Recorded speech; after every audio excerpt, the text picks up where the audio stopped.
आज जी सभा आयोजित करण्यात आली आहे त्याच्यात आपण सर्वांनी मला आमंत्रण केलं आणि बोलण्याची संधी दिली याबद्दल त्या सगळ्यांचे मनपूर्वक मला वाटतं की दीड महिना झाला आपली पहिली मीटिंग इथे झाली. एक दीड महिन्यापूर्वी आपली सभा झाली. त्यावेळेला काही मुद्दे आपल्या समोर मी मांडले. त्यानंतर 2 वेळा वेगवेगळ्या सोसायट्यांनी वेगवेगळ्या ठिकाणी बैठकी बोलवल्या. 4-5 वेळा माझ्याशी बोलणं झालं. विषय अतिशय साधा आणि सोपा आहे. झोपडपट्टीचा पुनर्विकास 2 पद्धतीने करता येतो. ते कोण म्हणतं? मी म्हणत नाही. झोपडपट्टीच्या कायद्याप्रमाणे म्हटलं. झोपडपट्टीचा कायदा महाराष्ट्र राज्य झोपडपट्टी सुधारणा कायदा 1976च्या अंतर्गत आपण सगळे तो कायदा आपण काढून चेक करा. त्याच्यामध्ये कलम 13 आणि 14 चेक करा. कलम 13 आणि 14 मध्ये म्हटलंय की जसं महाराष्ट्रभरात तो कायदा आला त्याचा जो असेल त्याची जमीन तसं शहरामध्ये जो राहील त्याचं घर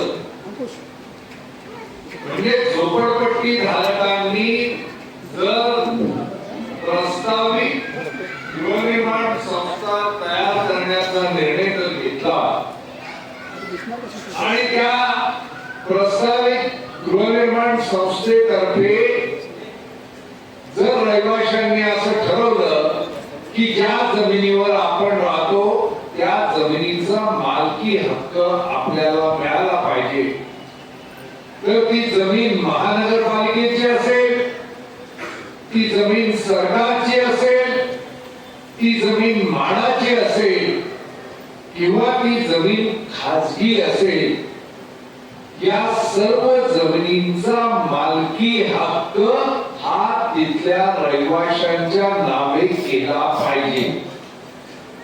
हे कोण म्हणतं? मी म्हणत नाही. हा कायदा 1974 साली इंदिरा गांधींनी आणला आणि 76 साली मंजूर केला. त्यावेळेला माझं वय 15-16 वर्षाचं होतं. तेव्हा हा कायदा करण्यामध्ये माझा काय हात नाही. नंतरच्या काळात SRA बोर्ड असतं, SRA ची कमिटी असते, SRA चा बोर्ड असतं. त्या बोर्डावर टेक्निकल माणूस म्हणून माझी नेमणूक झाली.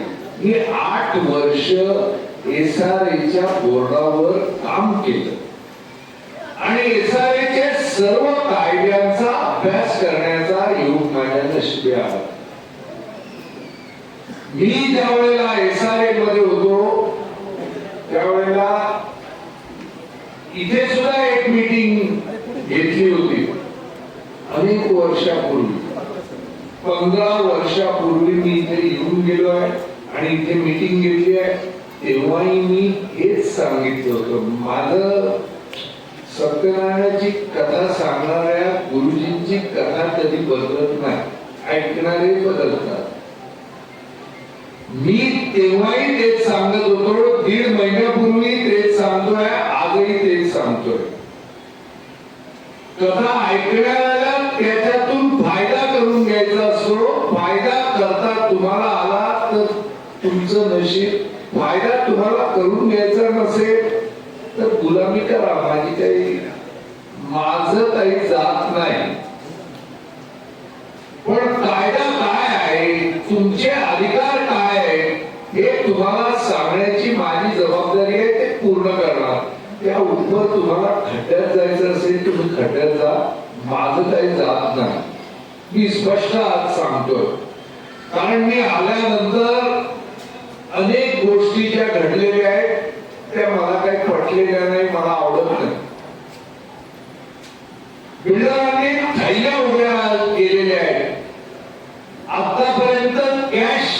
पैसे रात्री गपचूप आणून लोकांच्या घरी देत होते, आता चेकनी पैसे द्यायला सुरुवात केली. यांना माहित नाही की ज्या स्टेट बँकेच्या अकाउंट मधून चेकनी पैसे दिले आहेत, त्या स्टेट बँकेतून कोणाला पैसे दिले माझ्या मीटिंग नंतर चेकनी पैसे दिले, त्यांच्या अकाउंट मध्ये पैसे आले, त्याची स्टेट बँकेचं स्टेटमेंट मी त्या ठिकाणी घेऊन आलेलो. मीटिंग नंतर ज्याला कोणाला बघायचं असेल, आपल्यापैकी गद्दार कोण, पैसे कोणी घेतले, त्या सगळ्यांचं पैसे दिले नाही, घेतले नाही हे आधी म्हणायचं वेगळं होतं. जे पैसे कॅशनी दिले ते पचवतो माणूस. हे चेकनी दिलेले आहेत, अकाउंट नंबर आहे, नाव आहे, स्वतःच्या नावावर न घेताना एकाने मुलाच्या नावावर घेतले, एकाने बायकोच्या नावावर घेतले, एकाने आणखी कोणाच्या नावावर घेतले, काही लोकांनी काही मंडळाच्या नावावर घेतलेले. हे आता 14/10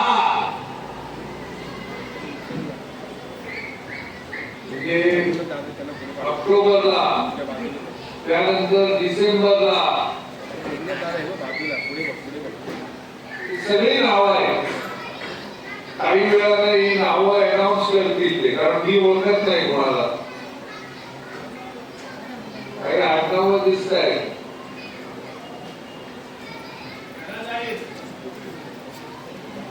काही आडनावं दिसत आहेत, काही नावं दिसत आहेत. ही स्टेट बँकेचं स्टेटमेंट आहे, स्टेट बँकेच्या बँकेत जाऊन हे स्टेटमेंट बरोबर आहे की नाही चेक करा. म्हणजे आपल्या मीटिंगचा फायदा महाराजा रहिवासी संघाला झाला न झाला, पण आता प्रभू साहेबांची मीटिंग झाली त्यामुळे काहीतरी द्या, नाही तर आमच्या लोकांना आम्ही थांबवू शकत नाही. म्हणून 3-3 लाख रुपये घेतलेले आहेत चेकनी. त्याचा हिशेब आज मी सगळ्यांसमोर हा कागद जाहीरपणे ठेवतोय. नंतर याची नावं चेक करा आणि कोणाला पैसे मिळाले ते पहा. तुमच्या ज्या 6 सोसायट्यांनी आजची सभा घेतली आहे, त्याच्यापैकी एका सोसायटीचा एक अध्यक्ष ज्याला काढून टाकलाय, त्याच्या मुलाच्या नावाने 2 लाख रुपये घेतलेले. तुम्ही मी कशाला कोणाचं नाव घेतो? पापी लोकांचं नाव घेऊन माझी जीभ मला खराब करायची नाहीये. नाव आहे तिथे. सध्याच काल ही पत्रकं कोण वाटत होता, तोच तो माणूस. ही अशी पत्रकं वाटत होता बघा, इथे ही पत्रकं वाटत होता सगळ्यांच्या घरी. त्याच माणसाच्या मुलाच्या नावाने चेक घेतलेला आहे. चेक आहे, चेकनी पैसे आहेत. ही पत्रक हे पत्रक सगळ्यांच्या घरी येऊन घरोघर वाटत होता. जो एका सोसायटीचा चेअरमन होता, त्याच्या नावावर चेकनी पैसे दिलेले. बघा गंमत बघा, स्टेट बँकेच्या अधिकाऱ्यांची सोसायटीचा स्वयंविकास मी करत असल्यामुळे त्या स्टेट बँकेत काम करणाऱ्या अधिकाऱ्यांनी मला एक यादी आणून दिली. म्हणजे एखाद्याचे दिवस भरले की कुठून त्याच्याबद्दलचा पुरावा येतो त्याचा पत्ता लागत नाही. तर अशा पद्धतीनं आपल्या सभेनंतर कोणाला फायदा होईल न होईल, काही लोकांनी जरूर फायदा करून घेतलेला. वॉटर गँग सगळ्या ठिकाणी चालू असतो. एक कोणतरी पिढी फुकणारा माणूस आहे आणि वॉटर गँग वाले सगळे ऍक्टिव्ह झालेले आहेत. म्हणजे बिल्डरची दलाली करण्याची काही लिमिट लिमिट आहे की नाही? आपल्या बरोबर इतकी वर्ष काढलेल्या लोकांना विकून आपण गपचूप बिल्डर करून, म्हणजे आतापर्यंत कॅश मध्ये घेतच होते पण त्याचे पुरावे नव्हते. आता चेकने पैसे घेतल्यामुळे पुरावे आलेले आहेत आपल्याकडे. आता याच्यापेक्षा अधिक पुरावे काय पाहिजे? आता या पत्रकामध्ये काय ते मी थोडक्यात उत्तर देईन आणि मग खरं म्हणजे याची उत्तरं देण्याची आवश्यकता नाही. मला स्वयंविकास तुम्हाला समजायचा आहे आणि त्यातून तुमचं भलं कसं काय होतं ते सांगायचं आहे.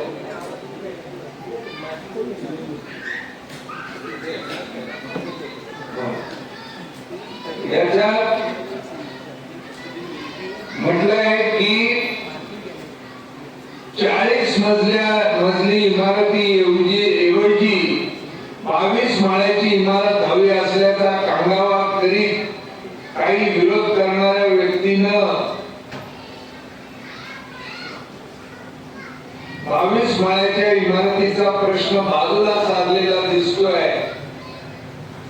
कृपा खालील बाबींचा गांभीर्याने विचार करावा. प्रश्न 40 मजल्याचा किंवा 22 मजल्याचा नाही. प्रश्न जमीन माझी आहे, तू कोण ठरवणारा मला 22 पाहिजे का 40 पाहिजे? या जागेवर 40 मजल्याची मला इमारत मिळाली पाहिजे, 50 मिळाली पाहिजे, 100 मजल्याची इमारत मिळाली पाहिजे, 20 मजल्याची इमारत मिळाली पाहिजे का 10 मजल्याची इमारत पाहिजे? हे ठरवणार कोण? शेवटी घर माझं आहे, मी ठरवणार. तू कोण? तुला एक्स्ट्राची विक्री करून त्याच्यातून तुला कमवायचे अधिकार आहेत ते तुला सरकारने दिले, ते तू देऊ शकशील. पण माझं घर कसं असावं हे तू काय ठरवणार? तू कोण? हा खरा प्रश्न आहे. प्रश्न गुलामगिरीचा. मुघलांची गुलामी 300 वर्ष केली, ब्रिटिशांची गुलामी 200 वर्ष केली. आता देश स्वतंत्र झाला ब्रिटिशांपासून, तर गुलामी कोणाची करायची? तर या टिंबट बिल्डरांची गुलामी करणार. ज्या अड्ड्यामध्ये आपण राजे म्हणून फिरत होतो तिथे बिल्डराचे दलाल किंवा गुलाम म्हणून आपण फिरणार. हे तुम्हाला जर मान्य असेल तर तुम्ही मान्य करा, माझं काहीच म्हणणं नाही.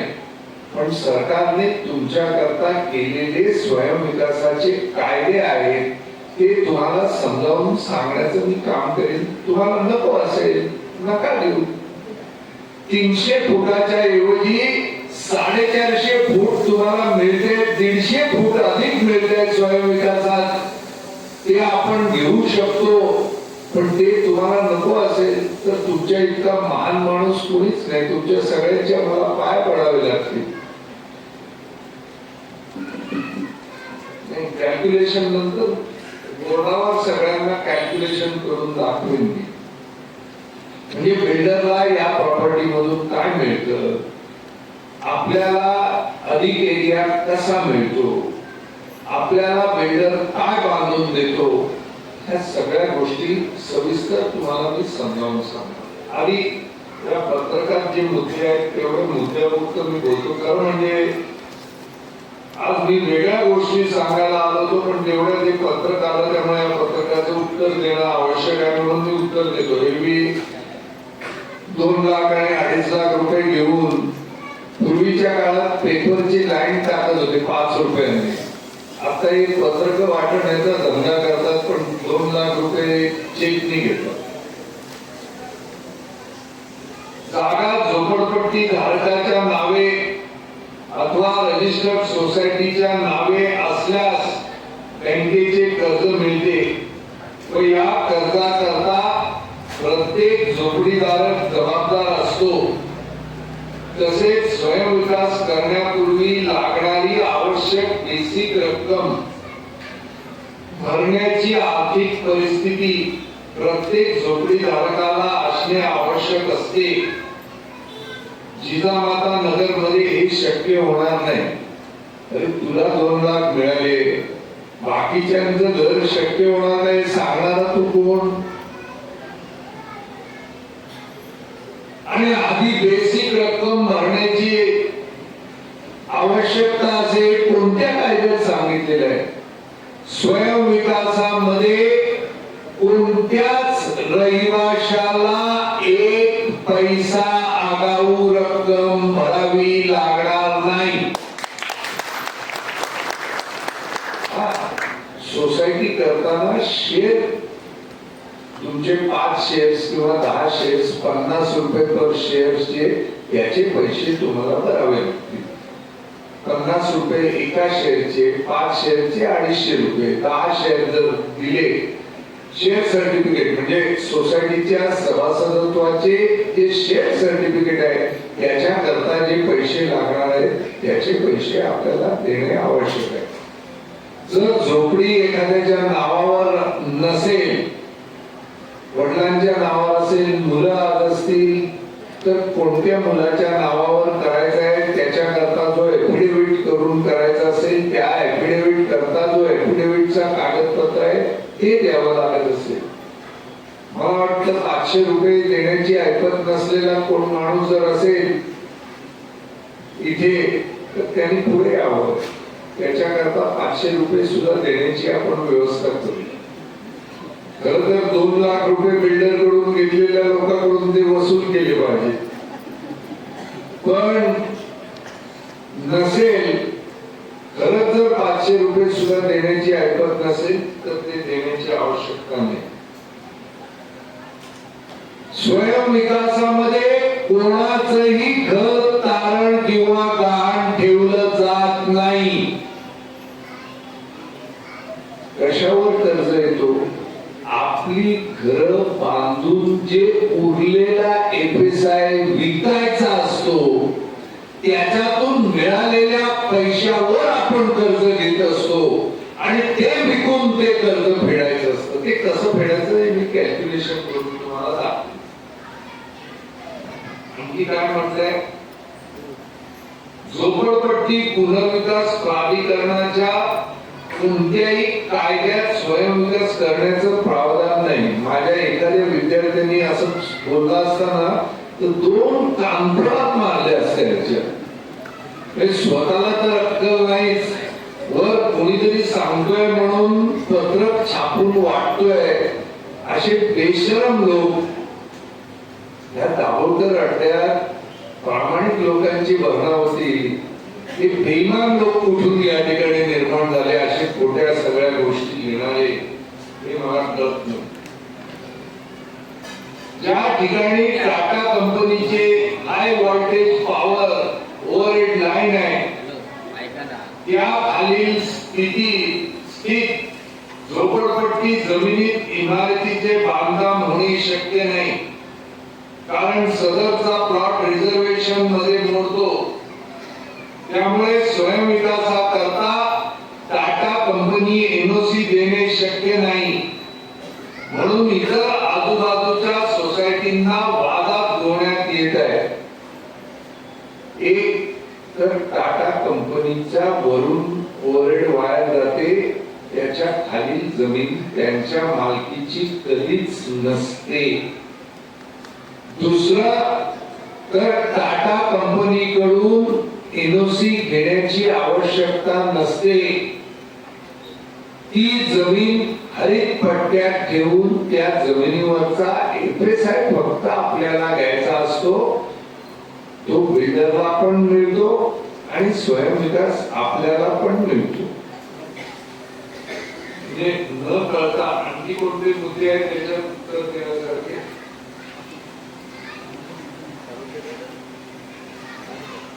असे ज्ञात होते की दिवाळीपूर्वी स्वयंविकास करतो म्हणणाऱ्या सोसायट्यांनी त्यांच्या संबंधित सोसायटीची संमती विकासक यांना दिली होती. ते आपल्याला माहित आहे का? मी काही इथे दिवाळीपूर्वी आलो नाही. स्वयंविकास तर मी मला वाटतं 1.5 महिन्यापूर्वीच सांगितलं, तेव्हा दिवाळी निघून गेली होती. मला वाटतं जानेवारी पण निघून गेली होती. तरी 10 फेब्रुवारीला माझी मीटिंग झाली. कोणती दिवाळी सांगतायत? म्हणजे क्वार्टर भरपूर चढलेली दिसते तयार करत असताना. 40 मजली इमारती सोबत देणाऱ्या सुख सुविधा आणि 22 मजली इमारती सोबत देण्यात येणाऱ्या सुख सुविधा यामधील फरक काय हे विकासकाकडून माहिती करून घेणे गरजेचे वाटते का? अजिबात वाटत नाही. आम्हाला विकासकच नको, पण त्याच्या सुविधा कशाला पाहिजे, तो कुठे हाकतो, किती हाकतो हे बघायची आम्हाला गरज नाही. तुम्ही जाऊन मोजा ना त्याचे किती हाकायचं आहे, किती मुक्त. अशा पद्धतीचं आणखी कोणते मुद्दे आहेत का? बाकीचे काहीतरी अवांतर असे मुद्दे आहेत, पण या मुद्द्यामध्ये वेळ घालून आपल्याला जे मूळ समजायचं आहे तो स्वयंविकास बाजूला राहील. खरं म्हणजे आज स्वयंविकासाचा विषय नीट समजावण्यासाठी मी आलो होतो.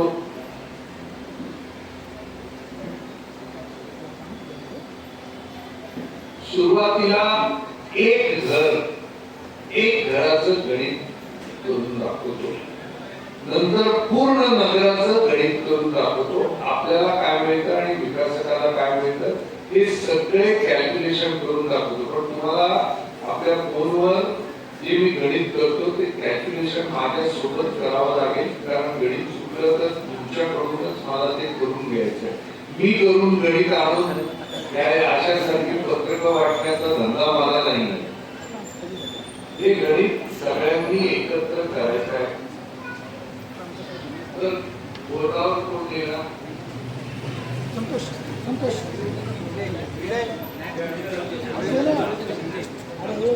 संतोष अनिल कुठे? अनिल संतोष हे संतोष हे संतोष कर ना. करायला बाजूला पाहिजे ना.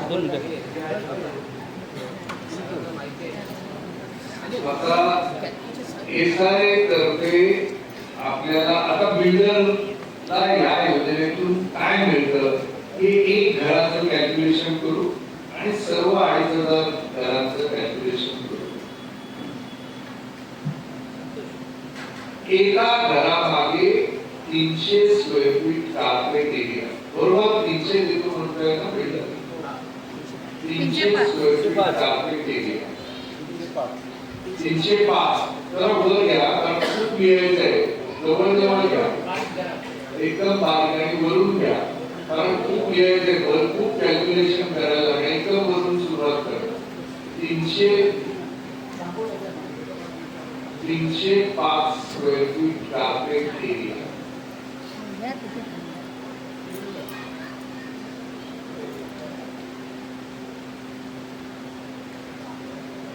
आता कार्पेट एरिया म्हणजे काय? तर घराच्या आतमध्ये जाऊन लांबी गुणिले रुंदी एका खोलीची मोजणी, त्या खोलीचा कार्पेट एरिया. 10 बाय 10 ची खोली 100 फूट, 10 बाय 12 ची खोली 120 फूट, त्याला कार्पेट एरिया. पण भिंतीसह ते घर आहे त्याचं भिंतीसह मोजलं त्याला बिल्ट-अप एरिया. कार्पेट आणि बिल्ट-अप मधला फरक हा लक्षात. 10 बाय 10 ची खोली कार्पेट एरिया असेल तर ते 100 फूट होते. त्याच्या सभोवताली ज्या भिंती असतील त्या 1-1 फुटाच्या असतील तर बिल्ट-अप एरिया 121 फूट. 6 इंचाच्या असेल तर 121 फूट बिल्ट-अप एरिया. 1-1 फूट असेल तर 144 फूट बिल्ट-अप एरिया. कार्पेट किती? 100 कार्पेट एरिया असताना 6 इंची भिंत असेल तर 121 बिल्ट-अप होतो. 1 फुटाची भिंत असेल तर 144 फूट होतो. 1.5 फुटाची भिंत असेल तर 156 फूट होतो. कार्पेट एरिया 100च राहतो, बिल्ट-अप वाढत जातो. बिल्डर आपल्याला अधिक मजले चढवतो का? तर जितके अधिक मजले तितका बिल्ट-अप एरिया वाढतो. कसा वाढतो? की मजले अधिक म्हणजे प्रत्येक मजल्यावर लिफ्टचा मजल्याचा एरिया त्याचा बिल्डअप त्याला मिळतो.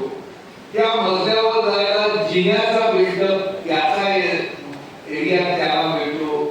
त्या जिन्याच्या व्यतिरिक्त लिफ्ट मधून आपल्या घरात जायचा पॅसेज त्याचा एरिया त्याला मिळतो. त्यामुळे 300 स्क्वेअर फीट टार्गेट एरियावर बिल्डरला 400 ते 425 स्क्वेअर फीट बिल्डअप एरिया मिळतो. बिल्डअप एरिया बिल्डरला 425 स्क्वेअर फीट.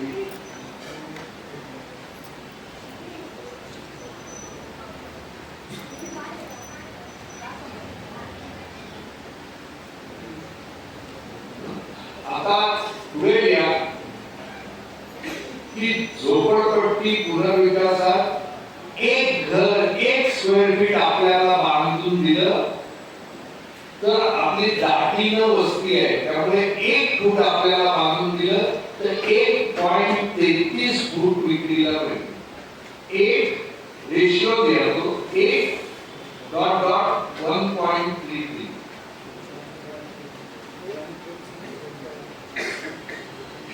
म्हणजे एका फुटाच्या मागे 1.33 फूट त्याला मिळेल.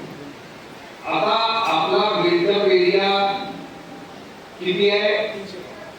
425. 425 गुणिले 1.33.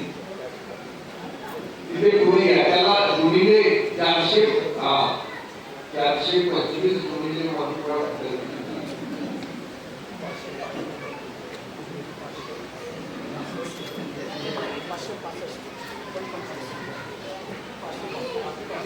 आता याच्यात काय बालवाडी, या बालवाडी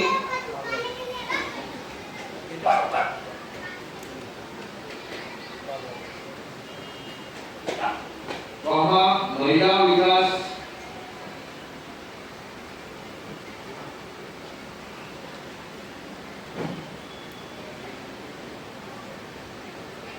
अभ्यासिका,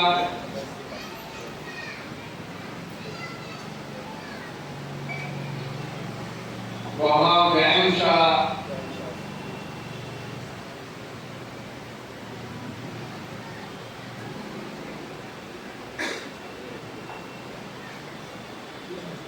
पुढे प्रत्येक सोसायटीला एक 300 फुटाचं ऑफिस,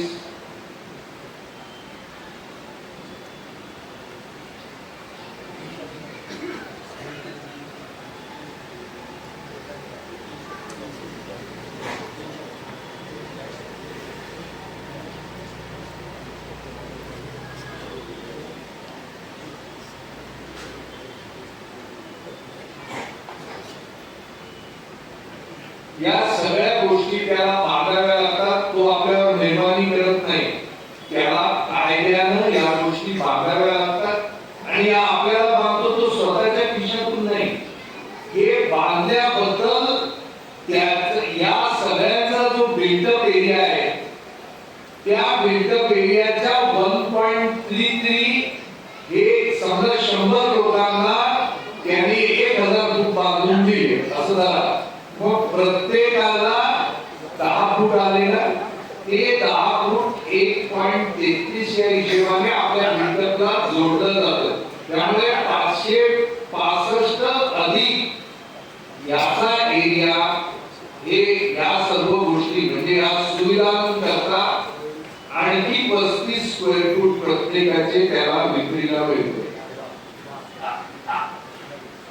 565 अधिक 35 चौरस फूट बिल्डअप एरिया.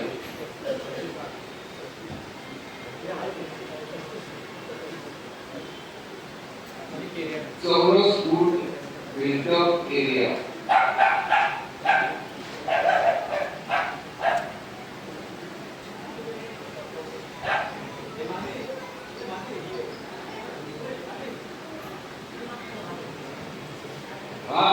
त्याला मिळाला. तो बांधणार किती? तो बांधणार हे 600 फूट अधिक आपले 400, तो 1000 फूट बांधणार. एकूण आपलं हे घर 400 फूट बिल्डअप एरिया आणि बाकीच्या सुविधा मिळून त्याला विक्रीचं जे मिळतं ते 600 फूट. 400 अधिक 600 तो एका माणसामागे 1000 फूट बांधकाम करतो. एकूण 1000 फूट बांधकाम. ही गणित तुम्ही समजून घ्या, म्हणजे आपल्या जागेवर काय फ्रॉड होतोय हे तुमच्या लक्षात घ्या. इतकं भयानक आहे. एवढा एरिया त्याला विक्रीला मिळतो. आता यातून 400 आपले आणि विक्रीचे 600. आता याच्या बांधकामाची किंमत घ्या 1025 ची. 3500 रुपये पर स्क्वेअर फीट बांधकामाची किंमत घ्या.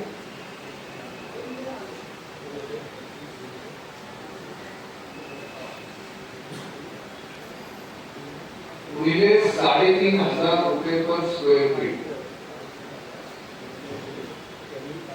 खरं म्हणजे हे कॅल्क्युलेशन प्रत्येक व्यक्तीला देण्याची आवश्यकता आहे की तुम्हाला काय मिळतं, त्याला काय मिळतं, त्याला लाभ होतो का नुकसान होतं का काय होतं हे प्रत्येक रहिवाशाला कळलं पाहिजे. याच्यात कोण बिल्डर आहे काय हा विषयच नाही. विषय आहे तुमच्या अधिकार तुम्हाला मिळतात की नाही. जर मिळत असतील तर उत्तम, नाही मिळत असतील तर त्याच्या बाबतीत तुम्ही विचार करणार आहात की नाही का गप्प बसणार. गप्प बसायची इच्छा असेल तर मग टाळा आणि दिंडी काढा. किती झाले? 35,87,500 चा त्याला खर्च. आता त्यातून 600 फुटाची विक्री होते. विक्री किती? 600 फूट बिल्डअप एरिया.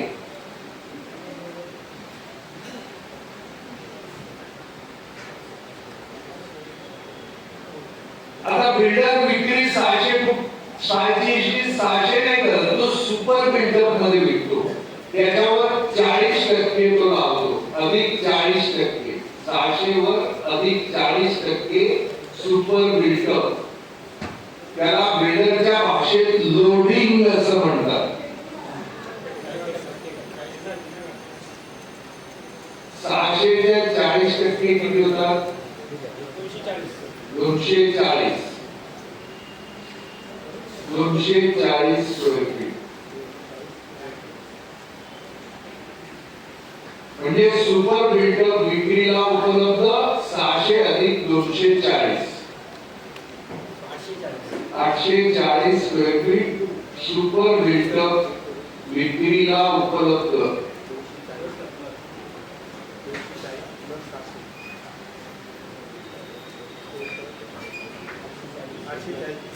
$840 सुपर बिल्डअपला मिळतं. आता विक्रीचा काय दर आहे म्हणजे मोठ्या बिल्डिंगी आता एवढ्या बिल्डिंगी त्या झालेल्या आहेत, ते काय विक्रीचा दर आहे? 40,000 35-40 आपण 30 करू, कमीत कमी करू. 30,000 गुणिले 840 करा. विक्रीचा दर आपण 30,000 धरला तर किती होतोय ते बघा.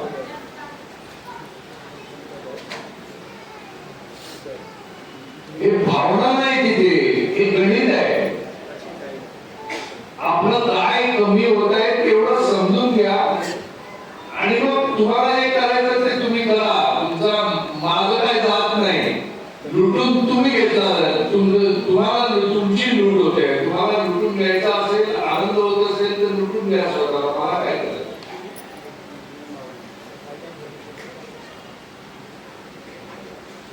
2,52,00,000 रुपये म्हणजे खर्च किती?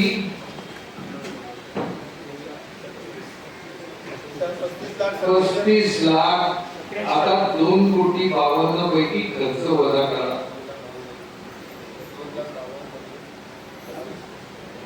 2 लाख हे 30,000 ने धरले. तुम्ही 35 ने कॅल्क्युलेट करा, 40 ने कॅल्क्युलेट करा. म्हणजे एका घरामागे बिल्डर तुमचं किती पैसे घेऊन जातोय तुम्हाला लक्षात घ्या.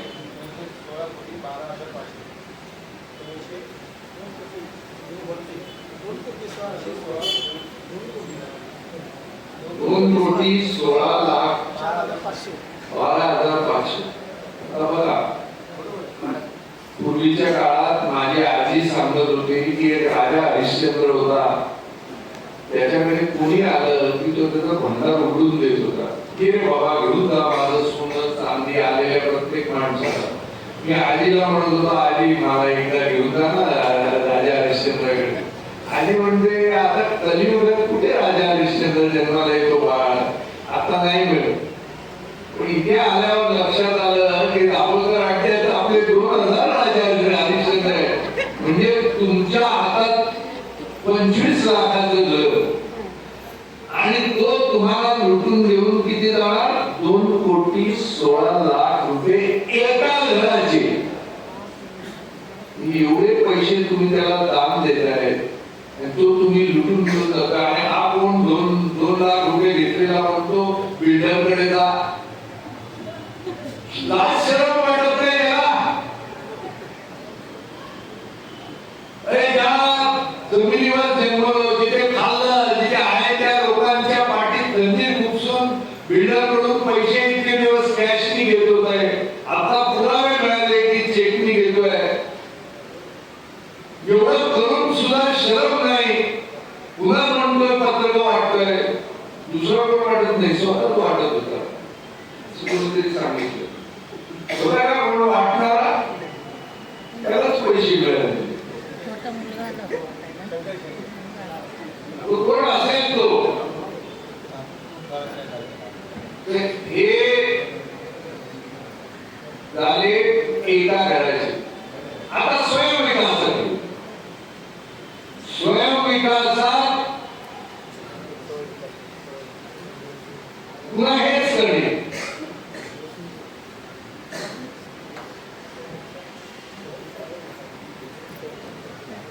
स्वयंविकासात बिल्डर कोण, बाहेरचा नाही. कोण म्हणते बिल्डर पैसे, बिल्डरच नाही तर पैसे कोणाकडून घेणार. कोणाला बिल्डर, मी बिल्डर नाही, मी बिल्डरचा धंदा करत नाही. मी फक्त लोकांना त्यांचे अधिकार काय समजावण्याचं काम करतो. मी 5,900 ठिकाणी सभा घेतलेल्या आहेत, सगळ्या ठिकाणी सांगतो. मी सत्यनारायणाची कथा वाचणाऱ्या त्या गुरुजी प्रमाणे नोकरी लागत नाही, चला सत्यनारायणाची महापूजा लावूया. पूजा लागते, गुरुजी येतात, ते बाण उघडतात, तीच कथा वाचतात. ऐकणाऱ्याला लाभ होतो. गुरुजीचं धोतर फाटलं ते फाटतच राहतं. पुन्हा लग्न होत नाही, परत गुरुजींना बोलवा, सत्यनारायणाची महाकथा वाचली जाते. पुन्हा त्याचं ऐकून लोकांना लाभ होतो.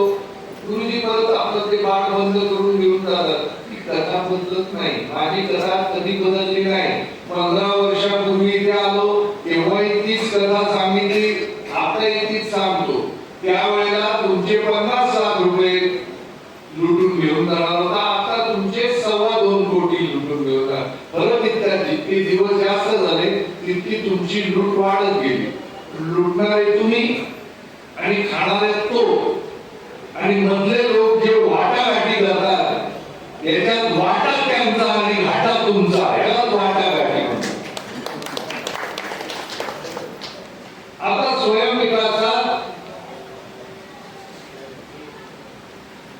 स्वयंविकासात आम्ही बिल्डअप एरियाची गप्पाच करत नाही, कार्पेट एरिया बोलतो.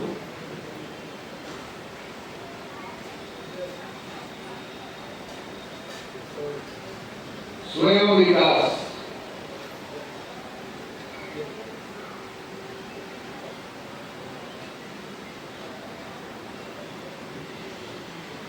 एरिया आपल्याला किती दिला जातो, 300 फूट कार्पेट एरिया,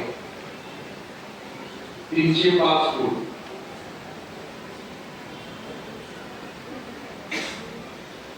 त्याचा बिल्डअप किती होतो, तो बिल्डरचा जितका बिल्डअप आहे तोच बिल्डअप येतो. म्हणजे बिल्डरच्या आणि आपल्यामध्ये स्वयंविकासात काही फरक नाही. आपल्याला 10% अधिक मिळणार, ते नंतर मी कॅल्क्युलेशन करून दाखवेन काय मिळतं.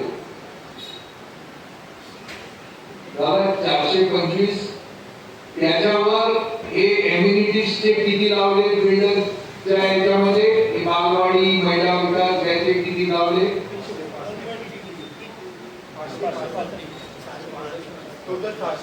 टोटल 600.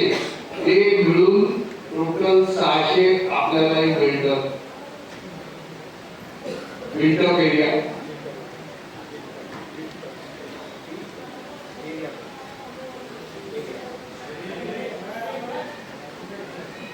आता या 600 बिल्डअप एरियाला 15% वजा करा, म्हणजे त्याचा कार्पेट एरिया येईल. वजा 15%, 600 च्या 15% म्हणजे 90 फूट. 600 वजा 15% म्हणजे 510 कार्पेट. कार्पेट आणि बिल्डअप मधला फरक लक्षात घ्या. आपण नवीन बांधत असताना बिल्डअप एरिया आपल्याला दिला, त्यातून 15% वजा केलं की कार्पेट एरिया येतो. आता हे जे आपल्याला बिल्डअप एरिया येतोय, यातून आपण 150 फूट काढून यातून वजा 150 फूट करा आणि 305 मध्ये अधिक 150 फूट करा. वजा 150 फूट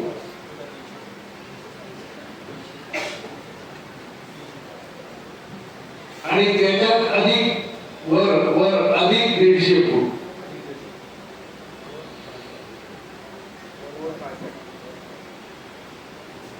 म्हणजे आपल्याला किती मिळणार? 445 फूट, 455 फूट आणि विक्रीला किती मिळणार? 360 फूट. आता हे 360 फूट आपण विक्री करणार 30,000 रुपयाच्या दराने. विक्री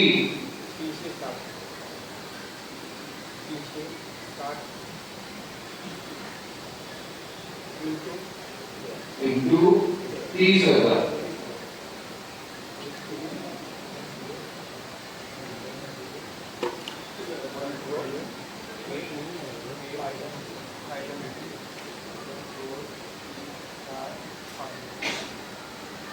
किती होतात?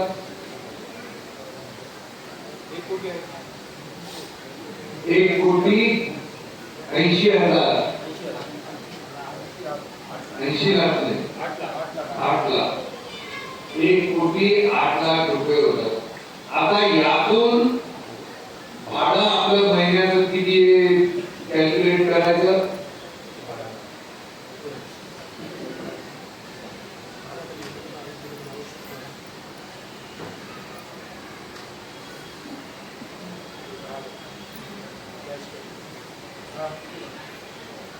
किती बिल्डर किती देतो?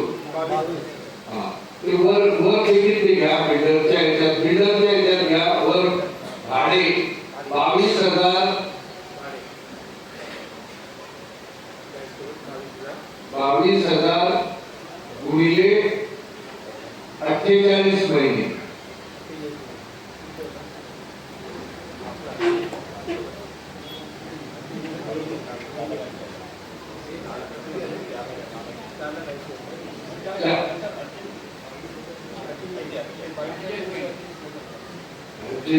महिने 10,56,000. हे 2,16,00,000मधून 10,56,000 वजा करा, म्हणजे त्याचा प्रॉफिट समजा 16 लाख वजा करा ना, 2 कोटी त्याला फायदा होतोय. आता आपल्या इथे ते भाडं घ्या, आपण 25,000 देऊ.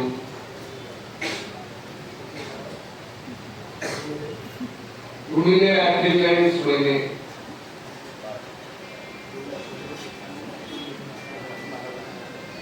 12 लाख रुपये होतात.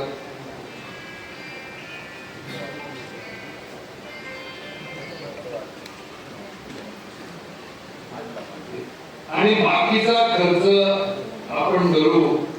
समजा बाकीचा खर्च लहान अप्रूव्हल किंवा बाकीचा खर्च 20 लाख रुपये धरा. इतर खर्च म्हणजे महानगरपालिकेला जमिनी करता द्यायचे, एसआरएला डिपॉझिट द्यायचे, फायर ब्रिगेडचं डिपॉझिट द्यायचे. एका घरामागे 20 लाख रुपये धरा. मी अधिक धरतोय. तुम्हाला फक्त तुमची ताकद काय आहे याचा अंदाज घेण्यासाठी एक कॅल्क्युलेशन मी करून देतोय. ते मायनस करा त्यातून, म्हणजे आपल्या हातात किती होतं. भाड्याचं काय मायनस करा आणि इतर खर्च मायनस करा. भाडं अधिक इतर खर्च 32 लाख रुपये होतात.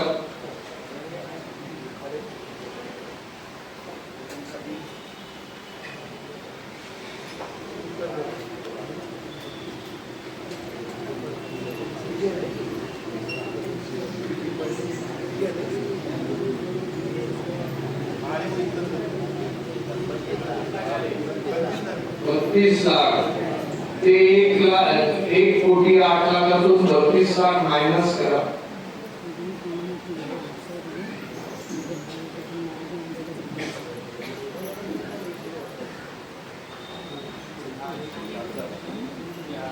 लक्षात घ्या, स्वयंविकासातून बाहेरचा कोणी माणूस एक पैसा घेऊन जाणार नाही. जो प्रॉफिट होणार तो सगळ्यांमध्ये वाटला जातो.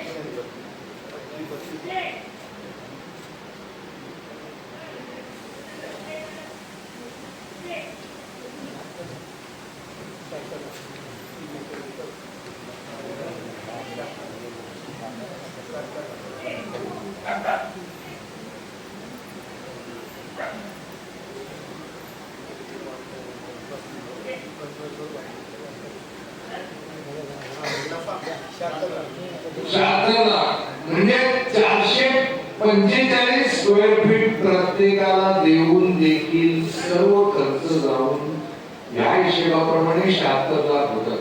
ते 30,000चा दर धरलेला आहे. 35 धरले तर 1 कोटी होतील, 40 धरले तर 1.5 कोटी होतील. 76 लाख सोडा, आपल्याला जरी 15 लाख जरी उरले तर ते बँकेत ठेवून त्यातून जे काय मेंटेनन्स असेल कायमचं फ्री निघेल. 445 फूट आपल्याला निघू शकते. हे गणित कोणाचं आहे? माझं नाही आहे. हे काय हवेतून काढलेले नाही, एसआरएच्या ह्याच्यातून. आता बिल्डरला नाही, त्याच्यात एक मोठी चौकट करा. तिथे बिल्डरच्या ह्याच्यात खर्च लिहिला ना, तिथे लाल मध्ये एक चौकट करा. आपले टोटल किती? 2,600 घर आहेत ना?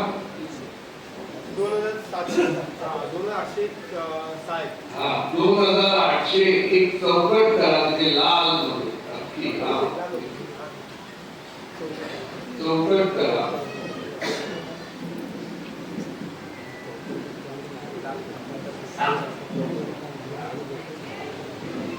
$2,800 गुणिले 2 लाख प्रत्येक, म्हणजे बिल्डरला किती फायदा होतो ते पहा. गुणिले 2 कोटी, म्हणजे 2 कोटी 16 लाख भाड्यात याच्यात गेले. समजा 2 CR म्हणा, हे किती झाले? 5,400 कोटी तुमचे तो इथून लुटून घेऊन जाणार. ऑलरेडी 480 कोटीचं कर्ज त्याच्यावर आहे. आणि तुमची जागा आता HDFC बँकेकडून तुमची जागा गहाण ठेवून 500 कोटीची त्यांनी मागणी केलेली आहे. हे मी माझी गेल्या वेळेला मीटिंग झाली त्याच्यानंतर त्यांनी केलेलं आहे. आणि ते अजून HDFC बँकेने ते पैसे दिलेले नाहीत आणि ते मिळणार म्हणून तो हे सगळे पुढ्यात बोलतोय.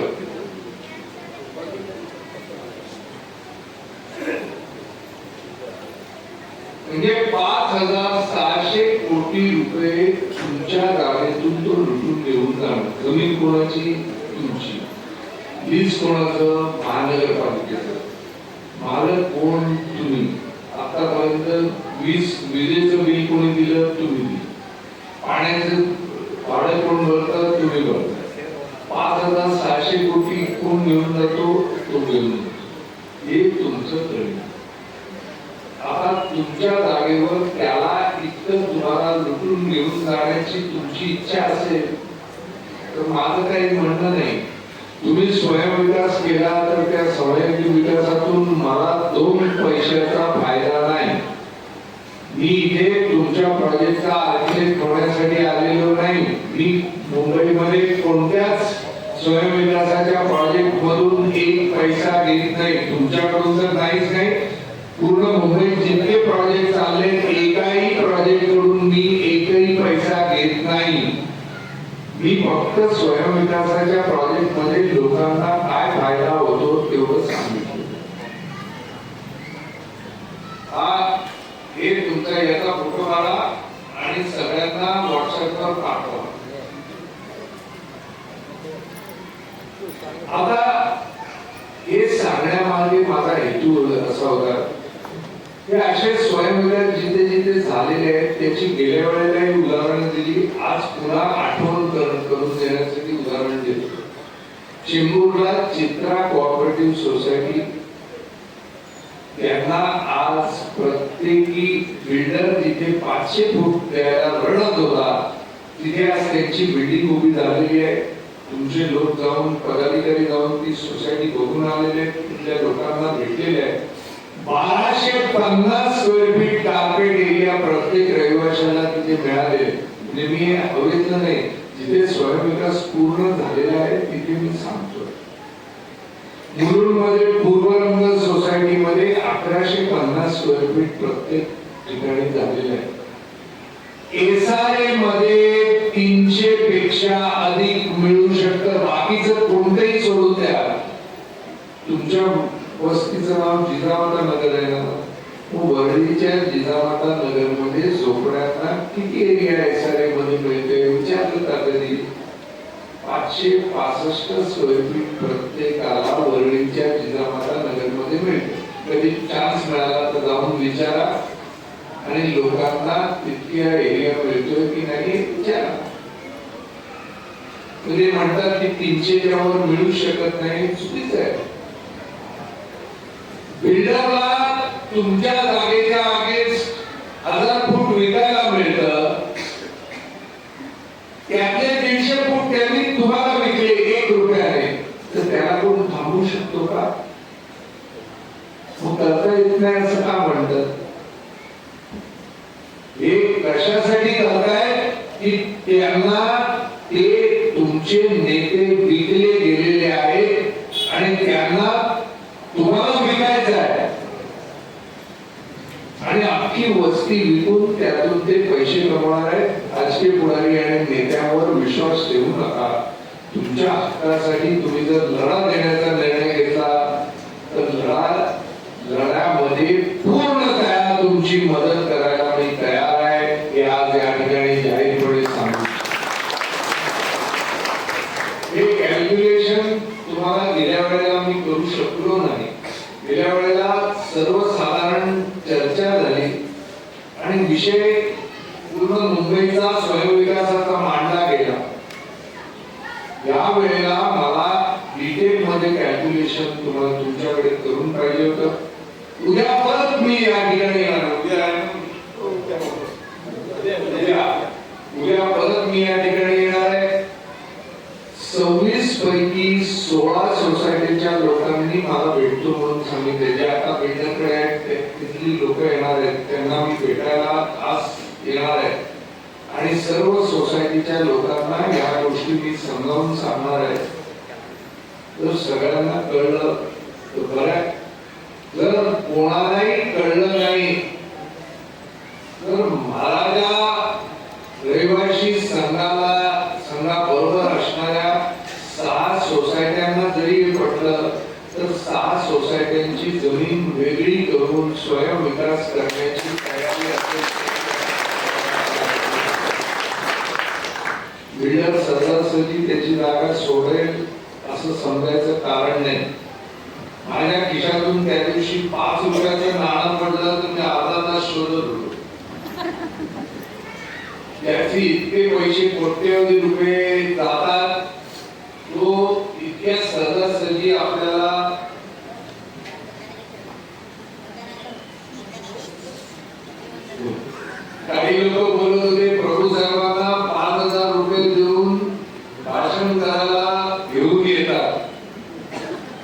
मला घेऊन येतात आणि हे माणसं मला 5,000 रुपये देतात.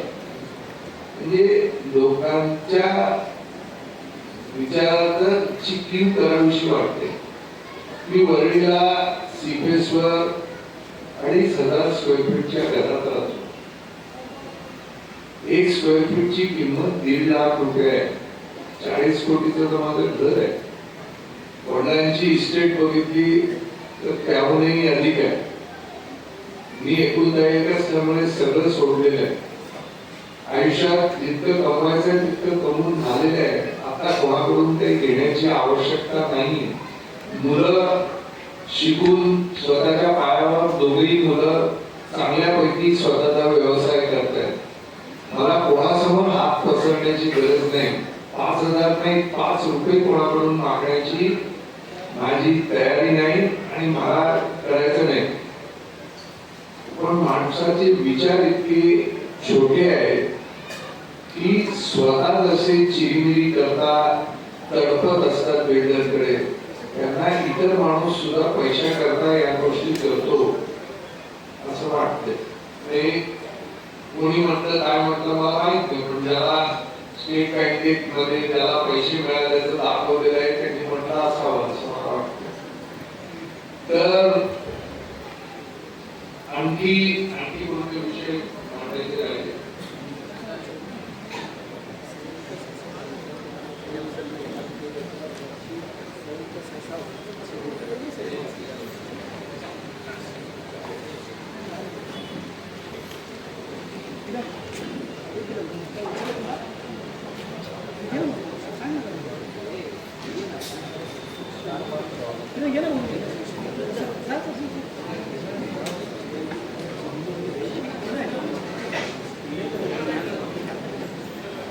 BLT वेगन लँड टेनन्सी चा मुद्दा तरी होतोय की मुंबई महानगरपालिकेने वित्तीय वर्ष 1996 मध्ये BLT उठवली आहे.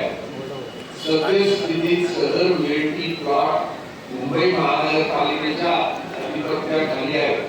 मुंबई महानगरपालिकेची विकासाकरता अमुक कंपनीनी मंजुरी प्राप्त झाली आहे. मग सदरची मंजुरी स्वयं विकासासाठी रद्द करता येऊ शकते का? उत्तर आहे हो. महानगरपालिकेने विकासकाला परवानगी अजून तरी दिलेली नाही. महानगरपालिका विकासकाला परवानगी तेव्हा देते त्यावेळेला सर्व रहिवाशांशी ऍग्रीमेंट होते तेव्हा देते. अजून कोणत्याही रहिवाशाशी ऍग्रीमेंट झालेलं नाही. काही लोक त्या सिरोये बिल्डरच्या इथे काही झोपड्या तोडून बाहेर गेले ते सोडले, तर बाकीच्या कोणाशी करार झालेला नाही. आपण जर 33(2) खाली BLT तोडली तर 33(2) खाली त्याची LOI तोडली तर महानगरपालिकेकडून जमिनीचा करार आपण स्वयं विकासासाठी मिळवू शकतो. मुख्यमंत्री रोज भाषण देतात की स्वयं विकासाच्या आड कोणी आलं तर त्या अधिकाऱ्याला काढून टाकण्यात येईल. आपण स्वयं विकासच करतोय. जे मुख्यमंत्री सांगतात तेच आम्ही करतोय. इतरांना स्वयं विकास आणि आम्हाला बिल्डर विकास. तर तुम्ही जे सांगतात जगाला सांगतात तेच आम्ही करतोय. आणि स्वयंविकास हा सरकारचं धोरण आहे, हे आपलं धोरण नाहीये. त्यामुळे सरकारच्या धोरणाप्रमाणे जे काही करणं आवश्यक आहे, प्रत्येक सोसायटीने ठराव करावा की हा 33(2) चा LOI तोडण्यास आमची संमती आहे. आमच्याकडे दुसरा कोणताच बिल्डर नसून आम्ही केवळ स्वयं विकासात आमचा पुनर्विकास करू इच्छितो. स्वयं विकासात सेलेबल जो एरिया आहे तो कमी विकून त्यातून 150 फूट आमच्या घरात टाकून आमची घरं आम्ही मोठी करणार आहोत. अशा पद्धतीचं ठराव, अशा पद्धतीचं पत्र, अशा पद्धतीच्या सह्या महानगरपालिकेच्या प्रिस्क्राइब्ड फॉर्मवर सगळ्यांनी करून सबमिट करायचे आहे आणि त्याची जी काय LOI आहे ती रद्द करण्याचा अर्ज करायचा आहे. एकदा ती रद्द केली की मग VLTच्या जमिनी त्याच्यातून VLT 96 साली हटलेली आहे, त्याला आज 28 वर्ष झाली, पण त्या जागेवर स्वयंविकास करता येत नाही असा कोणताही कायदा नाही. महानगरपालिकेच्या कमिशनरांशी पण या संदर्भातली माझी स्वतःची चर्चा झाली आहे. ती म्हणतात तुमच्या लोकांनी असं काय दिलेलं नाही की आम्ही बिल्डर बरोबर नाही. बिल्डर आजही म्हणतो की सर्व 2626 सोसायट्या त्याच्या बरोबर आहे. त्यामुळे तुम्हाला जर स्वयंविकासात जायचं असेल तर आम्ही बिल्डर बरोबर नाही, आम्ही स्वयंविकासात आहोत हे जोपर्यंत तुम्ही सांगत नाही तोपर्यंत पुढे काही जाता येणार नाही.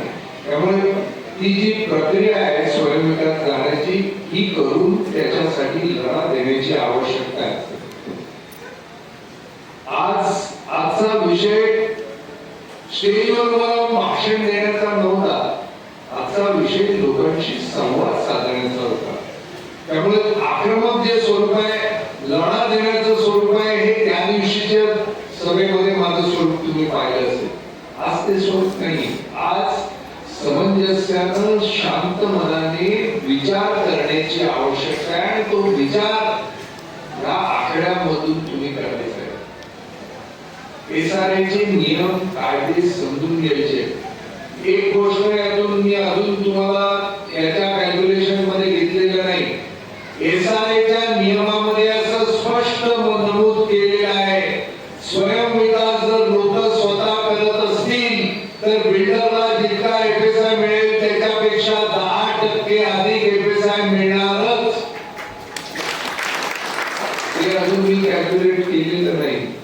बिल्डरला जितकं मिळेल तितकंच आपल्याला मिळालं तर आपल्याला 445 मिळून मेंटेनन्स फ्री होईल, इतका पैसा निघेल. हा कसा निघेल याचं गणित आपल्या समोर मांडलेलं आहे. त्या गणिताच्या संदर्भात कोणाला काही शंका असतील तर आज विचारू शकता, उद्या विचारू शकता, उद्या परत मी आहे, किंवा कधीही तुम्हाला वाटत असेल की या गोष्टी तुम्हाला विचारायच्या असतील तर तुम्ही विचारू शकता. आता प्रश्न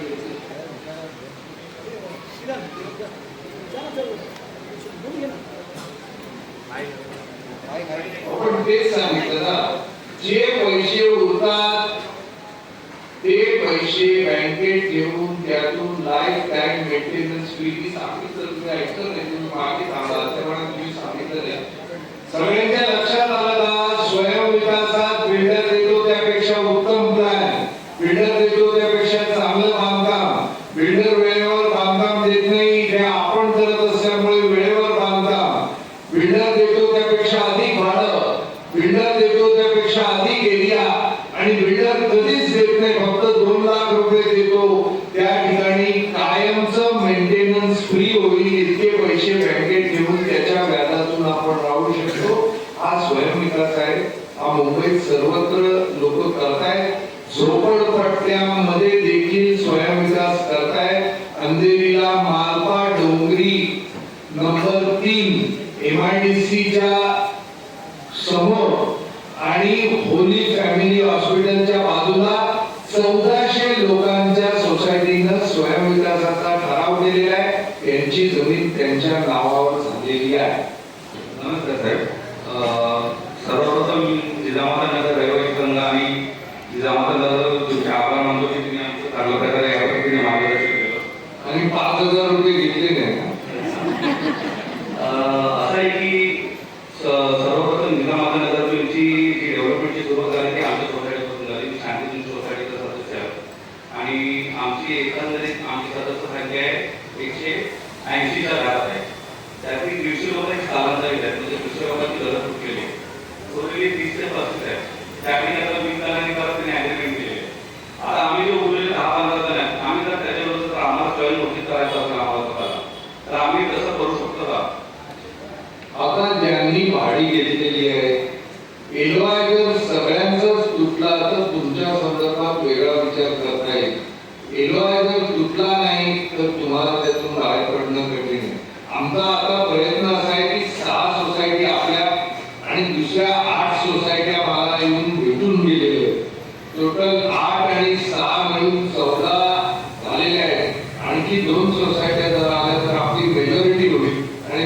कमिटी जर झाली तर रेल्वे आपण तोडू शकू. 33-2 ची कारवाई अजून 33-2 ची कारवाई रद्द झालेली नाही. अजून हाय पॉवर कमिटी समोरचा अर्ज तसाच पडलेला आहे. त्या हाय पॉवर कमिटीच्या समोर या तुमच्या आजच्या ज्या 6 सोसायटी आहेत या बिल्डर बरोबर आहे असं दाखवलं गेलेलं आहे. ज्या दिवशी आम्ही बिल्डर बरोबर नाही आहोत असं 6 सोसायटी दाखवतील त्या दिवशी हाय पॉवर कमिटीमध्ये आपल्याला एलओआय तोडण्याचे अधिकार मिळतील असं मला वाटते. त्यामुळे त्याच्याकरता प्रयत्न करणार. एलओआय जर तोडले तर आपण आपले जे असतील 25, 30 किंवा 40 त्यांनी म्हणायचं की आम्हाला तिथे नको, आमचा एफएसआय या योजनेत द्या, तर मग तुम्हाला स्वयंविकास घेता येईल. पण महानगरपालिकेची संमती त्याच्याकरता घ्यावी. त्याच्यामध्ये असं आहे की साहेब आता की काही सोसायटीमध्ये असे पण लोक आम्हाला भेटले ते बोलतात की जे पदाधिकारी आहेत ते आमच्या मनाविरुद्ध कार्य करतात आणि त्याची मागणी करून ते विकासाच्या बाजूने निर्णय घेतात. आता ते बोलतात ते आम्हाला वेगळं व्हायचं म्हणजे त्या सोसायटीमधून त्यांच्याकरता उद्याची मीटिंग आहे माझी. उद्या मी अशा लोकांना भेटणार आहे आणि जास्तीत जास्त जर आपण 1000 सह्या इथून जमा केल्या सर्व लोकांच्या तर मला वाटतं 33-2 ची कारवाई आपण कायम करू आणि आपण निश्चित पुढे जाऊ. 13-2 ची कारवाई. आपण 1000 तयार हे अनेकच्या प्रमाणे पाहिजे की तसं पाहिजे की फक्त या लोकांचं स्थानिक लोकांचं आणि जे हजर आहेत आणि ज्यांच्याकडे काहीतरी पुरावे आहेत अशा लोकांच्याच आहेत.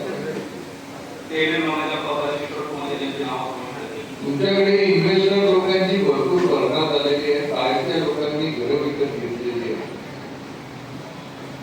आपले लोक घरं विकून गेलेली आहेत आणि जे कधी या झोपडपट्टीत राहिलेलेच नाहीत अशा लोकांनी घरं विकत घेतलेली आहेत.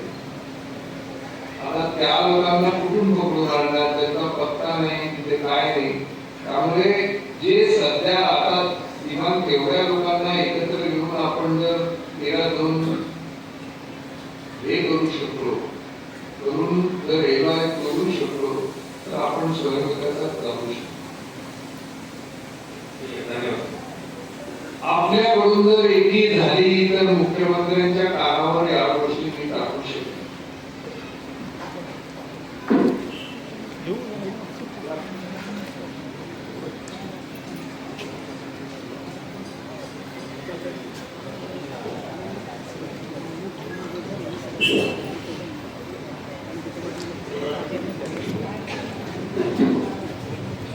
धन्यवाद साहेब. आपण खूप चांगल्या प्रकारे विस्तृत स्वरूपात सर्वांना समजेल अशा भाषेमध्ये लोकांना फायनान्स कॅल्क्युलेशनचा विषय समजवलेला आहे. आम्ही गेली 7-8 वर्ष जिजामाता नगर युवा संघर्ष संघटनेच्या माध्यमातून लोकांसाठी जनजागृती करतोय. गेल्या काही वर्षांपासून फेडरेशन 2 आणि आता जिजामाता नगर महाराजा संघ खूप चांगली साथ आणि आम्ही एकमेकांना साथ देऊन या विकासाच्या होणाऱ्या ज्या काही फसवणुकी आहेत त्याविषयीच्या जनजागृती आम्ही करत आहोत. तुमची साथ आता आम्हाला मिळते त्याबद्दल धन्यवाद साहेब तुमचे. माझ्या 2 गोष्टी आहेत साहेब. आपण जे सांगताय सर्वप्रथम महाराजांना एक विनंती आहे माझी. आपण जर फक्त 6 सोसायट्यांचा विचार करत असाल तर प्लीज तसा करू नका. कारण काय आहे, जो काही एलओआय घेतला गेलेला आहे किंवा आताचा जो प्रस्तावित आराखडा आहे बिल्डरचा तो पूर्ण 32 सोसायट्यांसाठीचा आहे. जर तुम्ही 6 सोसायट्यांचा विचार केला तर उर्वरित 26 सोसायट्या ज्या आहेत त्या जवळजवळ उद्या प्रॉब्लेम मध्ये येण्याची शक्यता आहे. कारण त्यातील बहुतांश सोसायटी ह्या टॉवर खाली आलेल्या आहेत आणि बिल्डरने सध्या जे चालवलेलं आहे सर जवळपास 138 जणांचे पैसे त्याने एसआयला सबमिट केलेले आहेत भाड्याच्या स्वरूपामध्ये. आता जवळपास 2800 घर आणि 138 भरतोय तरी सुद्धा लोकांना कळत नाही आमच्या इकडच्या काही. म्हणजे नाव फक्त जिजामाता नगर आहे पण इथे प्रत्येकाला वाटतं का शिवाजी बाजूच्या घरात जन्माला यावं, माझ्या घरात नाही. ही शोकांतिका आहे जिजामाता नगरची. सांगण्याचा फक्त उद्देश एकच आहे साहेब, जर इथे बिल्डरने लँड ऍक्विजिशन केलेलं असेल किंवा कोणत्याही प्रकारातले करारपत्र इतर सोसायट्या किंवा महाराजा संघाच्या सोसायट्यांबरोबर केलेले असतील तर ते कोणत्या स्वरूपामध्ये आपण निष्कासित करू शकतो याचं एक विस्तृत स्वरूपात जसं आज आपण मार्गदर्शन केलं असं एक चांगलं 2-3 तासाचं मार्गदर्शन कायदेशीररित्या केलं तर बरं होईल. कारण का बिल्डरने चेक वाटण्यास सुरुवात केलेली आहे. बिल्डर प्रेशर टाकतोय तुमच्या खात्यात पैसे आल्यावर 15 दिवसांमध्ये तुम्हाला रूम वेकेंट करायचे. रूम वेकेंट करून आता त्यांना वर्ष 2 वर्षाची भाडी मिळत आहे. प्रस्तावित आराखड्यामध्ये हा सेल प्लॉट आहे. उद्या वर्ष 2 वर्षाने जे महाराजा संघाची भूमिका आहे ती जर यशस्वी ठरली तर बिल्डर त्या लोकांना संकटात टाकू शकेल याची कल्पना आज कोणालाच नाहीये. कारण त्याचा जर सेल प्लॉट त्याच्या हातातून गेला तर तो सेलची बिल्डिंग बांधणार पुढे. त्यानंतर जे पहिले ऑलरेडी 150 लोक तुटलेले आता प्रस्तावित किती तुटतील ते माहित नाही. या लोक सर्व वाऱ्यावरती जाणार आहेत उद्या. त्यांचा वारी कोणीच नसणार आहे. सो त्याबद्दल आपण एक थोडंसं विस्तृत स्वरूपात सांगावं. आणि महाराजा संघालयाची माझी विनंती अंकुश नाईक सर माझे सर होते मी शाळेत असताना. सर आपणास विनंती आहे की आपण जे काही करताय त्याची नोंद त्याच्या कंप्लेंट्स असतील कोणत्याही स्वरूपातले कागदपत्र असतील आपण SRA मध्ये करा. जेणेकरून SRAच्या मार्फत कायदेशीररित्या जर विकास आमच्या इकडे म्हणजे महाराजा संघातल्या 6 सोसायट्यांच्या व्यतिरिक्त ज्या 26 सोसायट्यांमध्ये करू इच्छितोय त्याच्यावर आजच्या तारखेला कुठेतरी प्रतिबंध येईल. एवढी एक विनंती माझी महाराजा संघाला आहे. धन्यवाद सर. आपलं म्हणणं मला वाटतंय महाराजा संघाची इच्छा आहे की पूर्ण जिजामाता नगरमध्ये जास्तीत जास्त सोसायट्या जर एकत्र आल्या तर त्यांना सोबत घेऊन जाण्याचीच प्रवृत्ती आहे. पण काय आपण जास्तीत जास्त त्यांना समजावून सांगू शकतो त्याच्याकरता उद्याची बैठक आहे. आता लोक जर तयार झाली 15 वर्षापूर्वी मी सांगत होतो त्यावेळेला जर आपण तयार झालं असतो तर आज बिल्डिंग उभी राहिली असती. त्यावेळेला BMT आणि त्यावेळेला मी SRAच्या पदावर होतो आणि मी तिथे निर्णय घेऊ शकलो असतो. तुम्ही जे विषय मांडताय ना की त्यांनी 138 लोकांना हे सगळ्या ठिकाणी बिल्डर हेच करतात. 138 लोकांनाच ते पात्र ठरवणार बाकीच्यांना अपात्र ठरवणार. मग तो म्हणणार तुम्हाला पात्र करायचं आहे तर आमच्या याच्यावर सह्या द्या आणि सगळ्यांच्या सह्या घेणार. हे असंच प्रत्येक ठिकाणी होत असतं. त्यामुळे सुरुवातीला ते 138 लोकांना दिले तेच पात्र आणि SRA मध्ये ते सोडून दुसऱ्या कोणाला पात्र करू नका असं ते पैसे देणार आणि आम्ही पैसे दिल्यावर एकेका झोपडीला पात्र करायचं. ज्यांच्याकरता आम्ही पैसे देतो त्यांनाच पात्र करायचं. आपले लोक काय आता तू पात्र करतोय त्याला सहाय्य करा अशा पद्धतीचं काम हे बिल्डर करत असतात. त्यामुळे त्यांच्या विरुद्ध उभं राहण्याची जर लोकांमध्ये तयारी असेल तर लढा देण्याची माझी पूर्णपणे तयारी. केवळ महाराजा रहिवासी संघापुरती नाही तर सर्व 36च्या 36 सोसायट्यांमध्ये पदाधिकारी नियुक्त केले असतील. पण सामान्य माणसाला 445 पाहिजे ना आणि सामान्य माणसाला मेंटेनन्स फ्री पाहिजे. त्यांनी उठाव करून दिला पाहिजे. विशेष तरुण पिढीने उठाव केला पाहिजे. तर उठाव केला तर त्याचं नेतृत्व मी करायला तयार आहे.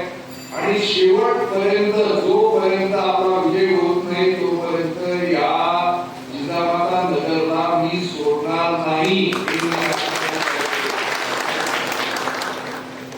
पण लोकांना मी येऊन समजावू शकतो पण लोकांना ऐकण्याची जर तयारी नसेल जर विकले गेले. आता याच्यामध्ये निवडणुकीमध्ये एक पक्ष एकेका सोसायटीत 1-1 लाख देतो आणखी एक पक्ष 2-2 लाख देतो आणखी एक पक्ष 3-3 लाख देतो. एवढे दिल्यावर सगळ्यांची मतं वाटली जातात. हे आपल्याला माहिती आहे काय नवीन नाही. तर तसंच आता पण होणार आहे आणि ते पैशाला नाही म्हणणं किती कठीण असतं ते मला विचारा. मी मोठ्या पदावर बसलेलो आहे.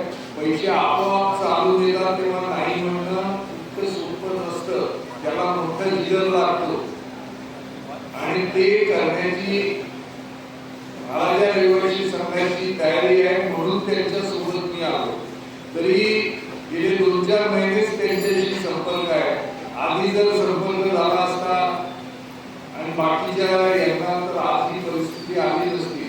आज आपण भूमिपूजन करून आपल्या बिल्डिंगच्या बांधकामाची सुरुवात केली असती. पैशाची आपल्याला सांगतो मी, महाराष्ट्र कॅबिनेटने आता निर्णय घेतलेला आहे की महाराष्ट्र राज्य स्वयंविकास फायनान्स कॉर्पोरेशन उभं करून केवळ स्वयंविकासाला ते फायनान्स करतील. त्याच्याकरता 10,000 कोटी त्यांनी बाजूला ठेवलेले. घेणारी लोक पाहिजे. जोपर्यंत हा नियम स्वयंविकास आपण करू शकतो, आपला अधिकार आहे, ते लोकांपर्यंत जात नाही. आणि मग असे लोक आहेत ते म्हणतात की असं होऊच शकत नाही. मी किती हुशार लोक आहेत पहा. यांना भारतरत्न दिलं पाहिजे.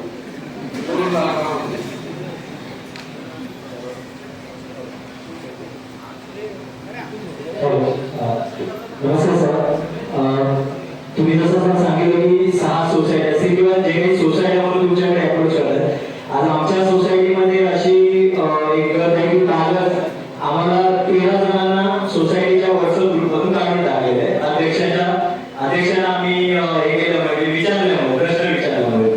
तर आता असं आहे की जसं किरणे सांगितलं की ते तुटलेल्या घराच्या पट्ट्यामध्ये, तर आम्ही 10 ते 12 घरं आहोत किंवा 15 घरं आहोत जी आम्ही महालाच्या पट्ट्यामध्येच येतो. ह्या 6 सोसायट्यांना संलग्न जवळच्याच भूखंडामध्ये आमची घर आहे.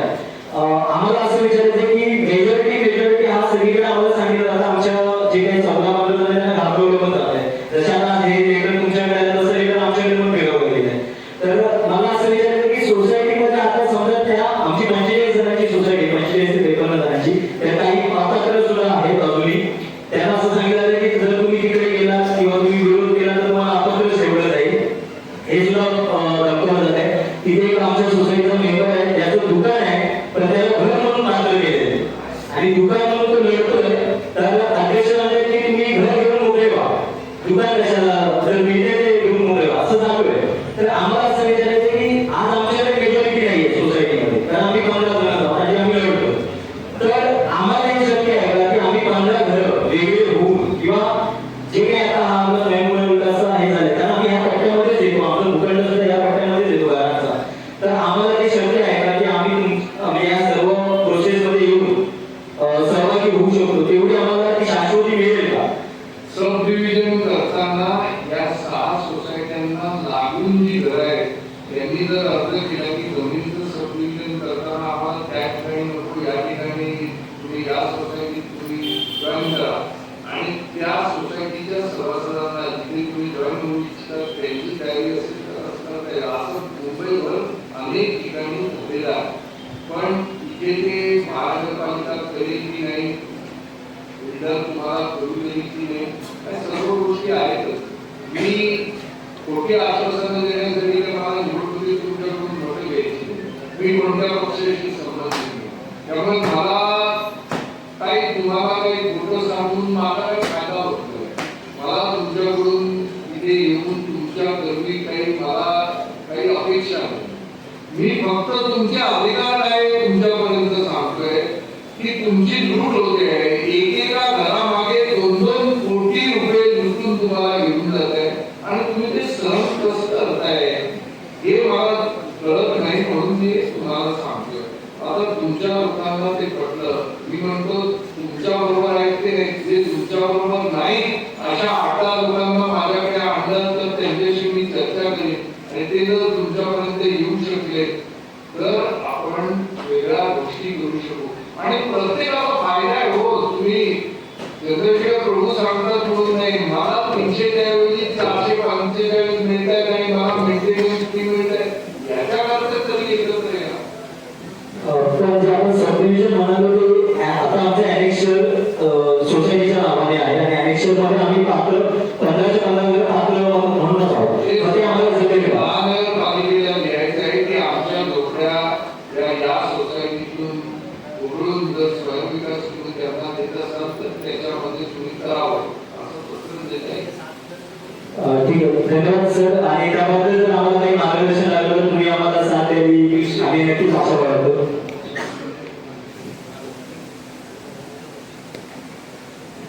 स्थानिक रहिवाशांसाठी एक विश्लेषण आहे. ते असं आहे की आपल्याला इथे रहिवाशांनी सर्वांनी 300च्या वरती फॉर्म संयुक्त विकासासाठी दिलेले आहेत रहिवाशांनी. हे जे तुम्ही संयुक्त विकासासाठी जे आपल्याकडे फॉर्म करून दिलेत ना, अर्ज दिलेत, ते तुम्ही परतही घेऊ शकता, त्याची झेरॉक्स ठेवा. पण तुम्ही जे आता बिल्डरशी ऍग्रीमेंट कराल ना, कोणती एक लक्षात घ्या, 31 समितीची जी ऍग्रीमेंट आहे ती कॅन्सल होत नाही आणि त्याच्या ऋणासाठी त्याच्या जवळच तुम्हाला राहायचं. त्यामुळे ऍग्रीमेंट करताना तुम्ही विचार करा सर्वांनी. आणि आम्ही कोणतीही ऍग्रीमेंट घेतली नाही रहिवाशांची. स्वयं विकासासाठी एक अर्ज घेतलाय आपण लोकांकडून आणि त्यांनी कोणी दिलं असेल त्याने अर्ज भरून द्या लवकर. या अर्जाचा कुठे गैरवापर किंवा काय होणार नाही. सरांनी सांगितल्याप्रमाणे महानगरपालिकेमध्ये जाणार आहे प्रेझेंटीसाठी आणि आपल्याला तो त्याची लॉयर ऑर्डर एलवाय तोडण्यासाठी याचा उपयोग होणार आहे. त्यामुळे जास्तीत जास्त लोकांनी त्याला अर्ज भरून दिला तर याच्यातून आपण लवकरात लवकर सुटका होईल आपली सर्वांची. आता 3 गोष्टींची सूचना इथे केली आहे. त्या गोष्टींबद्दल मी थोडक्यात सांगेन. सुरुवातीला ही संमती करून आपण जर 13-2 आज 13-2 मध्ये तुमच्या 6 सोसायटींची नावं आहेत ती बिल्डरच्या बाजूने तुम्ही आहे.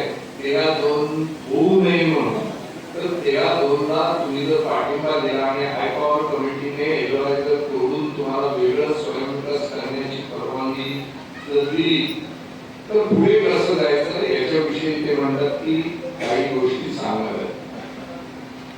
आपण 10 आर्किटेक्टना ऍडव्हर्टाइज देऊन बोलवायचं. एकही पैसा न देताना हे सर्व आर्किटेक्ट आपल्याला प्लॅन तयार करून देतील आणि ते प्लॅन सर्व रहिवाशांना दाखवले जाईल. जाहीर सभेमध्ये प्रोजेक्टर लावून स्क्रीन लावून ते दाखवले जातील आणि सर्व रहिवाशांना ते दाखवल्यानंतर त्यानंतर त्यापैकी एक प्लॅन तुम्हाला मंजूर करावा लागेल. त्या आर्किटेक्टला आपण नेमू. आर्किटेक्ट नेमल्यानंतर कन्स्ट्रक्शन कोणी करायचं याच्याकरता ओपन निविदा मागवाव्या लागतील आणि टेंडर मध्ये ज्याची कोणाची टेंडर येतील ती टेंडर आपल्याकडे येतील. पैसे आपल्याला कुठून घ्यायचे ते 8 ते 10 फायनान्स कंपनीकडून आपण प्रस्ताव मागायचा आहे. गव्हर्नमेंटच्या हाऊसिंग स्वयंविकास फायनान्शियल कॉर्पोरेशन कडूनही आपण प्रस्ताव घ्यायचा आहे. महाप्रीत नावाची गव्हर्नमेंटची संस्था आहे जी ठाण्याच्या झोपडपट्ट्यांचा पुनर्विकास करण्यासाठी गव्हर्नमेंटने नेमलेली आहे. तर त्या महाप्रीत कडून फंडिंग मिळतं 10,000 कोटी पर्यंत त्यांच्याकडे आहे. तर आपल्या प्रोजेक्ट साठी ते फंडिंग करायला तयार आहेत. त्यांच्याशी माझी चर्चाही झालेली आहे. जर एलआय मधून आपण बाहेर पडलो तर सरकारी संस्थेकडून फंडिंग मिळेल. ऍडव्हर्टाइज देऊन जे A क्लास कॉन्ट्रॅक्टर्स आहेत त्यांच्यातून निविदा मागवल्या जातील आणि ज्याची निविदावर निर्णय आपण घेणार नाही, मी घेणार नाही.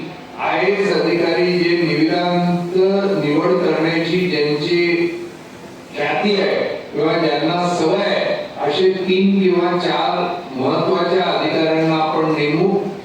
उदाहरणार्थ पोलीस महासंचालक उल्हास जोशी, पोलीस महासंचालक ज्युलिओ रिबेरो, मुंबई महानगरपालिकेचे माजी कमिशनर सुबोध कुमार, अशा लोकांची कमिटी होईल. ती निविदा त्यांच्यापर्यंत जातील. त्या सर्व निविदांचा ते अभ्यास करतील. त्यातून ज्याची निविदा त्यांच्या दृष्टीने योग्य आहे असं आपल्याला सांगतील ती निविदा दिली जाईल. कोणीतरी इथे बसलेल्या लोकांनी ठरवलं म्हणून कॉन्ट्रॅक्ट अमुकाला द्यावं तमुकाला द्यावं असं होणार नाही. जी लोक हे काम आयुष्यभर करतात अशा लोकांकडून त्यांच्याकडून त्या बाबतीत लेखी प्रतिक्रिया जरूर असली तर रिटायर्ड जज नाही त्याच्यात नेमू आणि त्यांनी बसून ज्यांना द्यावं असं ठरेल त्यांना कॉन्ट्रॅक्ट मिळेल बांधकामाचं आणि ज्यांच्याकडून पैसे घेतील त्यातून बांधकामाचा पैसा आणि भाड्याचे पैसे निघतील आणि एक्स्ट्रा एरिया विकून जे कर्ज घेतलेले जे पैसे कर्ज वैयक्तिक एकाही झोपडपट्टी वासियाला एक पैशाचं कर्ज घ्यावं लागणार नाही. कर्ज सामुदायिक प्रोजेक्ट करताच दिलं जाईल आणि पूर्ण बांधकामाचा खर्च जाऊन जे उरलेले पैसे आहेत ते आपल्या नावानं बँकेत ठेवले जातील. त्याच्या व्याजातून मेंटेनन्स फ्री होईल.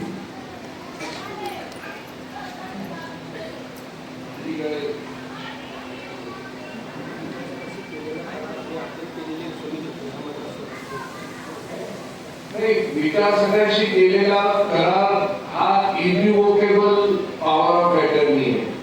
पॉवर ऑफ अटर्नी म्हणजे आपल्या जागेवर त्याला काही करता ऑलरेडी आधीच्या विकासकाने आपल्या जागेवर 480 कोटी रुपयाचं कर्ज घेतलेलं आहे. गेल्या 10 वर्षात त्याच्यावर व्याज चढलेलं आहे आणि आता जे तुम्हाला पैसे मिळतात त्याच्याकरता HDFC बँकेकडून पुन्हा 400 कोटीची मागणी त्यांनी केलेली आहे. म्हणजे तुमची जमीन कर्जामध्ये ते बुडवणार आहे आणि इतकं करून स्कीम होईल याची खात्री नाही. त्यामुळे अशा विकासावर विश्वास ठेवावा किंवा नाही तुम्हीच ठरवलं पाहिजे आणि स्वयंविकासाचा मार्ग हाच माझ्या दृष्टीने योग्य मार्ग दिसतोय. आपल्या 6 सोसायट्या सोडून 2 दिवसापूर्वी इतर 8 सोसायटीचे लोक आले होते आणि त्यांच्याशी बैठक झाली. त्यांनी सांगितलं की हाय पॉवर कमिटीच्या समोर आमचा अर्ज बाकी आहे, त्या अर्जात तुम्ही सामील व्हा आणि आपण सामुदायिकरित्या अर्ज जर केला तर कदाचित आपल्याला 13-2 आपलं मंजूर होईल आणि LOI तुटला जाईल. हे करण्याकरता आपण हे सगळे प्रयत्न चाललेले आहेत. माझ्याकडून जितके प्रयत्न करता येतील, मात्र कोणत्याही पक्षाचा प्लॅटफॉर्म नाही, कोणत्याही पक्षाची आम्ही बाजू घेत नाही, कोणत्याही पक्षाचा विरोध करत नाही. कारण राजकीय पुढारी म्हटलं की शेवटी वेगवेगळ्या नाण्याच्या वेगवेगळ्या बाजू असतात. त्यामुळे कोणावरही विश्वास ठेवायचा नाही. हे जो कोणी येईल त्याला हात जोडून त्याच्याशी नम्रपणे वागायचं. आपल्याला कोणाशी भांडण नाही करायचंय, पण प्रामाणिकपणे स्वयंविकास आपल्याला राबवायचा आहे. आपलं भलं कशात आहे तेवढ्या पुरतच मर्यादित आपला विचार करायचा आहे असं मला वाटतं.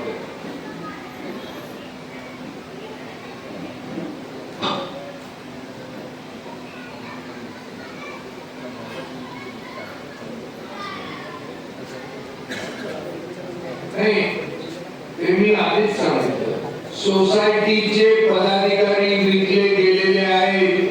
जर रहिवाशांना अशा पदाधिकाऱ्यांना सोडून स्वयंविकासात यायचा असेल तर 36च्या 36 सोसायट्यांकरता एक दिवस देऊन सर्व रहिवाशांना मी भेटायला तयार आहे. तुमची तयारी पाहिजे आणि जे आज मी तुम्हाला समजावून सांगितलं ते सगळ्यांना समजावून सांगायला तयार आहे. अजून कोणाचे काय प्रश्न असतील काय विचारायचे?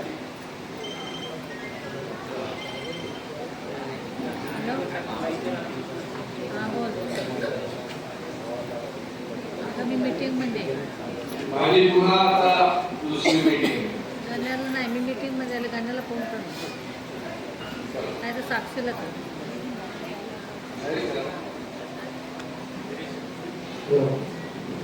आजची मीटिंग इथेच संपली असं मी जाहीर करतो. ज्या लोकांना